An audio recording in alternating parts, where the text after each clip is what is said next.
Hello, everyone. Thank you for watching KETK Plus. I'm your host, Tristan Van Beem, and today we are discussing the recent case of highly pathogenic bird flu, also known as avian influenza, that was recently discovered in Shelby County.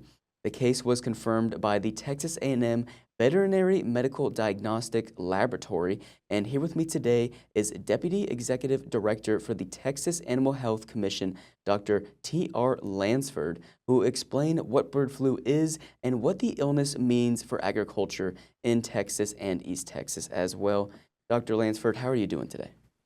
I'm doing great. Thank you, Tristan, for the opportunity to join you today to visit about this. Of course, thank you so much for coming onto the show. And to start us off, can you explain what bird flu or avian influenza is and how it spreads? Absolutely. Bird flu or avian influenza is a viral disease of birds.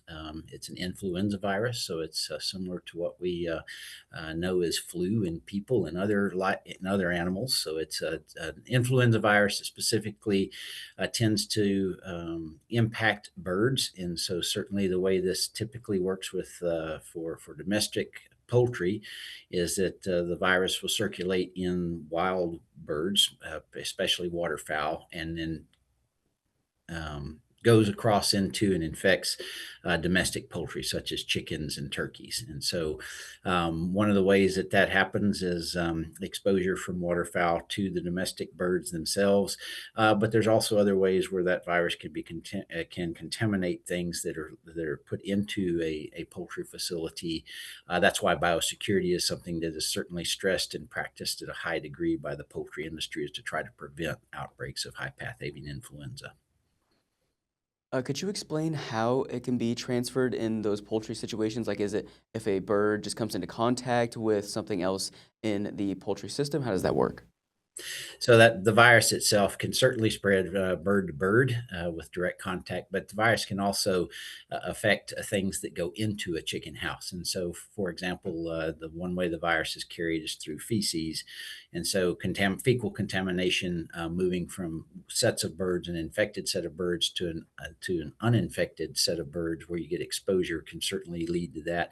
But it can also be carried by other things we call fomites, such as feed and equipment that move that virus from the environment or an infected area an uninfected area. And then what effects does this illness have on birds that do come in contact with it? What are some of those symptoms that we're going to see from them? Absolutely. Clinical signs for avian and flu, a lot of times this will present as a respiratory illness where there's coughing and sneezing and nasal discharge. In some cases, in layer birds, you'll see a decrease in egg production that might be an indicator. Other things that kind of clue in is in these large facilities will be an uptick in the number of mortalities, and so those are kind of the parts that the poultry industry themselves monitor for signs of any kind of illness, but certainly concerns with high path avian influenza. Now, this can spread pretty rapidly through birds, but does it pose any sort of risk to humans? Can humans really be affected by this type of flu? So certainly, any of the influenzas have the potential to affect other species.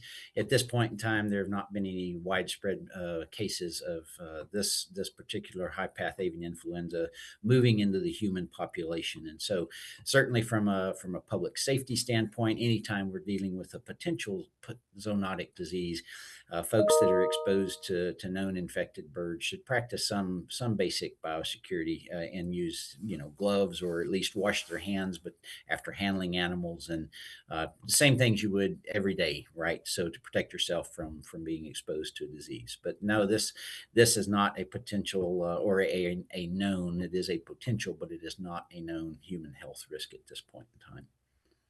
Okay, well, at least that's good to know. So at least the humans are safe. So we don't want any chickens or birds. Absolutely. That means that we can be all right.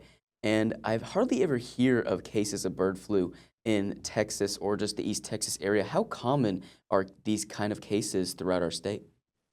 Absolutely, that's a great question. So, the current national outbreak has been going for a number of years at this point, and so certainly here in Texas, we have been pretty fortunate, and that's a testament to the great job that our commercial poultry industry does. In the last several years, since this has started, we've had actually two affected commercial flocks in the state of Texas. The current one that we're working with, and then one back in 2024 up in the Texas Panhandle. And so, in addition to those, we've had 15 backyard flocks that were impacted and infected with avian influenza.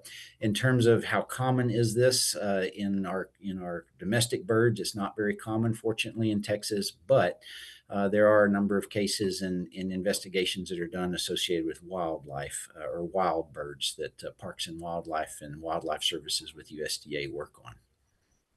Now, I like that you brought up the topic of domestic birds. For those who either own a pet bird or they may have like some chickens on a farm or something like that, how can people with these kind of pets protect their pets from contracting the bird flu? Absolutely. Another great question, and certainly something everybody with small flocks or even medium-sized flocks or any one flock or a bird of a flock of one. Mhm. The way you do that is through biosecurity. Minimizing potential exposure to waterfowl. Again, those are the carriers of this virus in the environment, and so exposing or preventing exposure to waterfowl and doing things to prevent waterfowl from being attracted to the same areas that you've got your domestic birds in is probably step number one. Step number two, also associated with biosecurity, is practicing good hygiene going into your facility and coming out. So, doing the things to don't share equipment and don't with other flocks or between flocks. Change your shoes or use shoe covers. Change your clothes. Do anything you can to just prevent carrying the virus into and taking it away from an area and into another area. So biosecurity is the answer. And then, so for those who might not know, what is the difference between a domestic bird and then this waterfowl that you're talking about? Is waterfowl a type of bird, or is that just kind of a phrase used for more wild birds? Yes, so I refer to them as waterfowl. Mhm. What we're talking about is the migratory waterfowl Uh, that fly up and down from Canada to mhm. Central America and then back the other direction in the spring. And so those are what we're referring to as the water, or at least what I'm referring to as waterfowl. And then our domestic poultry as we define it is going to be turkeys and chickens and captive birds, like other ducks and things like that. So primarily in Texas, we're talking about chickens. Okay, so that's good to know the difference between waterfowl and birds as well. And what should someone do if they observe a bird, maybe their pet chicken, or maybe just a pet bird that they have, or a chicken on the farm that they feel is sick and they feel strongly that they might be infected with this bird flu? What should they do, and who should they contact? Absolutely. So, the first thing we want to do is, certainly feel free to report that. You can contact your accredited veterinarian and have that conversation with them and see what type of diagnostics may be indicated based on what you're observing and what they see. But certainly, if you're experiencing some of those clinical signs or sudden death losses in upticks in your population there in your flock, you can reach out to the Animal Health Commission too and report that. We'll help work through the process to procure some samples and get those birds tested for not only high path avian influenza or avian influenza, but other diseases of concern like infectious laryngotracheitis that may be involved also. Okay, and then for the people watching at home, what advice about the bird flu would you like to give them, or to just what lasting message would you like to give to the viewers who might be watching this? Great question. So, a couple of things come to mind. Certainly, the first and foremost of those is this is it. From a food safety standpoint, is not an issue.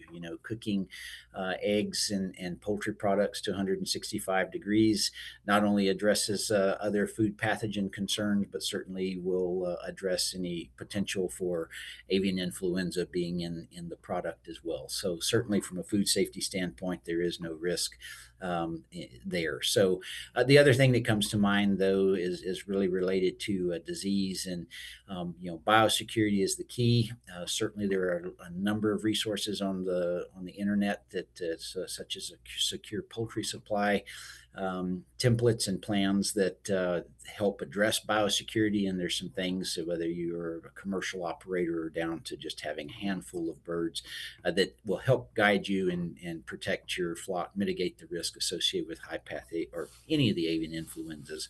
The last thing that comes to mind, in addition to the biosecurity, is the reporting. If you have a concern and think you might have an issue, please certainly feel free to reach out to us or contact your accredited veterinarian, and let's look into that and see what's going on. All right, well, that's great to hear that it's not going to affect the eggs that I buy at the grocery store or anything like that, as long as, or even the chicken I buy, as long as we cook that to a proper temperature. I believe you said 165, correct? Correct. Yes, sir. Okay, awesome. Well, thank you, Dr. Lansford, so much for coming on the show and giving us all that great knowledge. I know that sometimes when these things break out, people can tend to panic and just not really know what to do, but at least they have the proper information, and I really appreciate you coming on the show and giving us that information. Absolutely. Thank you, Tristan. All right, thank you. You have a great one.